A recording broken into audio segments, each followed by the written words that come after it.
Well, we're learning more details on the meeting between Russian President Vladimir Putin and US Special Envoy Steve Witkoff. The Kremlin is describing the talks as, quote, constructive and useful. Russia's leader appears to be making an effort to avoid punishing new sanctions by the United States, the threat made by the US President Donald Trump if Moscow fails to reach a peace deal with Ukraine by this Friday. CNN's Kylie Atwood is following this from Washington, D.C. Kylie, any sense yet from the Americans on how this meeting went? Absolutely none at this point. I spoke with a U.S. official in the last hour who said that senior administration officials are still waiting for a readout of this meeting that went for about 3 hours, according to Russian state media, between Steve Witkoff and Vladimir Putin. This is the fifth time that the two are meeting. But as you well know, the situation, the dynamics at this moment compared to the last time that they met are incredibly different. President Trump has grown increasingly frustrated with President Putin after a lack of movement on Russia's part to actually end the Ukraine war. He has called the continued Russian attacks on Ukraine disgusting. He has said that his conversations with Putin have proved to be meaningless. And so earlier this month, he took that action to back a new move to get U.S. weaponry to Ukraine that would be paid for by NATO allies. That was a significant policy pivot for the Trump administration. And then we heard from President Trump that there would be sanctions on Putin, on Russia, if there wasn't actually movement to end the war. And so that deadline is looming. It's on Friday. President Trump said that this meeting between Steve Witkoff and Putin would determine whether or not those sanctions went into place. Of course, we would be looking particularly at the sanctions that he said would be on countries, who are importing Russian oil, India and China being the major players there. I spoke with administration officials this week who said that there are moves to draw up those sanctions, to actually put them into place if President Trump decides that that is the direction he is going to go. However, they also say that it is highly likely that he could opt out of doing that if the Russians offer some substantive move here, potentially a ceasefire or something that could actually draw an end to the conflict, though over the course of the last few months we have seen no such movements on Russia's behalf. So we'll have to watch and see what Trump does when they get the readout of this meeting. It was interesting because we did see some footage of Witkoff apparently walking in the gardens with Kirill Dmitriev, Russia's envoy for investment and economic cooperation. I mean, what can we perhaps read into that as we wait and see if the US, as you say, do press go on pulling the trigger on those secondary sanctions?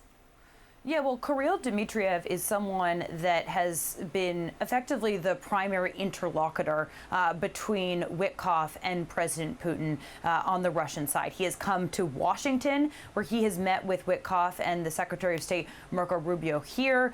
He has been in regular contact with Steve Witkoff. Early on in the Trump administration, they discussed potential U.S. investments in Russia if there was an end to the Ukraine war. So Dmitriev is someone that Trump administration officials initially viewed as an effective interlocutor, someone who was actually discussing ideas that the two countries could work on together. However, in recent months, as President Trump's tone on Putin soured dramatically, it's an open question as to how U.S. officials feel about Dmitriev, if he was just gaslighting them or if he was actually putting ideas out there that Russia was prepared to move on. We really don't know. But I also think it's important, as we looked at those images today of Steve Witkoff sitting down at the table with President Putin, that was put out only by Russian media, we should note, that Witkoff did have next to him a woman who presumably is an American translator. Early on in these meetings, Steve Witkoff was known to go into the meetings without a U.S. translator, relying on the Russian translator to actually understand what was being said on the Russian side. So it is a market change. He did that in his last meeting, but earlier meetings he didn't. And so we'll watch and see, what this readout looks like with the knowledge that Trump administration officials are increasingly wary of Russia making commitments that they might not actually live up to. Yeah. I think it's remarkable, actually, that he didn't have a Russian translator, American Russian translator in the first place. But it's an interesting context. Kylie, thank you. Well, new this morning, the Kremlin is calling today's roughly 3-hour meeting between U.S. Special Envoy Steve Witkoff and Vladimir Putin constructive and useful, according to Russian state media. The meeting comes as President Trump grows more impatient with Russia's resistance to peace efforts with Ukraine. Just yesterday, Trump spoke with Ukrainian President Volodymyr Zelensky about potential sanctions against Moscow. Trump said he would wait until after today's talks to decide whether to impose them. Joining us now is former Trump National Security Advisor and former U.S. Ambassador to the United Nations, John Bolton. Ambassador, nice to have you on. What do you think? Do you see Russia agreeing to a ceasefire deal by Friday? I think that's very unlikely. I think the question is whether the Kremlin came up with something, some kind of proposal that would mollify Trump and avoid getting into a confrontation over sanctions. There's been reporting maybe they'll propose a ceasefire in the air, which sounds good. It sounds like something that would benefit Ukraine to prevent Russians from attacking their civilian targets. But on the other hand, if it also means drones, that would be a major problem for the Ukrainian forces on the battlefield that have used drones very effectively against the Russians. So hard to say at this point. The fact is, Putin thinks that he's winning. He thinks he's making headway, and he's inclined to continue doing that. And clearly, President Trump is showing his frustration with Putin. And Trump doubled down on his plans to impose sanctions against Moscow. Yet he also cast doubt that those sanctions would even be effective, saying that they're wily and they know how to get around him. If that's the case, what actions by the U.S. would get Russia's attention? Well, I'm not sure there are any. Earlier today, Trump apparently also announced he would put up the tariffs on India's goods from the 25% he announced some days ago to 50% beginning later this month because of India's importation of Russian oil and gas and other things. You know, we'll see if those tariffs actually get put in place. He's also got to worry about the same problem with China, which buys even more Russian oil and gas than India, and with which he's obviously in the middle of a big trade negotiation. So I think there's a lot of posturing and rhetoric going on here, and hard to see anything that really could deter Moscow from continuing to pursue the war in Ukraine, notwithstanding the enormous human cost to the Russians, obviously, and the Ukrainians.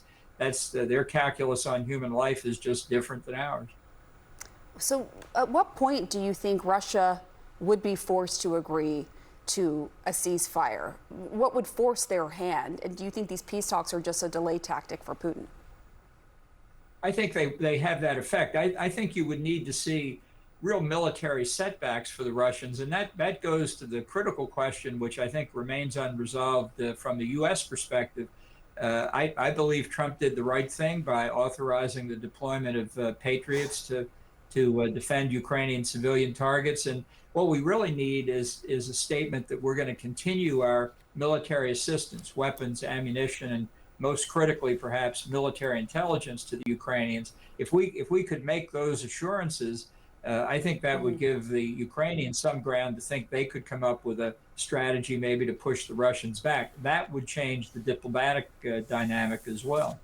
I also want to ask you about what President Trump said, that 2 U.S. nuclear submarines have positioned closer to Russia in response to Russia's former president. What do you think about that? Do you see that as an effective deterrent strategy? I honestly don't think he understands what he's talking about. The fact is the ballistic missile equipped submarines that are nuclear powered that we have are effectively the core of what our retaliation would be in the awful event that we were attacked with nuclear weapons. They are already deployed in what our strategists think are adequate numbers to constitute a deterrent, and so far they have. Obviously, a lot of what that is highly classified, but they're not sitting in port waiting to be sent somewhere. They're out now, and their ballistic missiles have very long range, depending on how many warheads they're carrying. So to say you're going to move them somewhere doesn't make any sense. They're already where they need to be. At least they better be, or our deterrent is not credible. So for Trump to say this, I think would cause the Kremlin to think he just doesn't understand America's deterrent policy. Ambassador John Bolton, thank you so much. Thank you.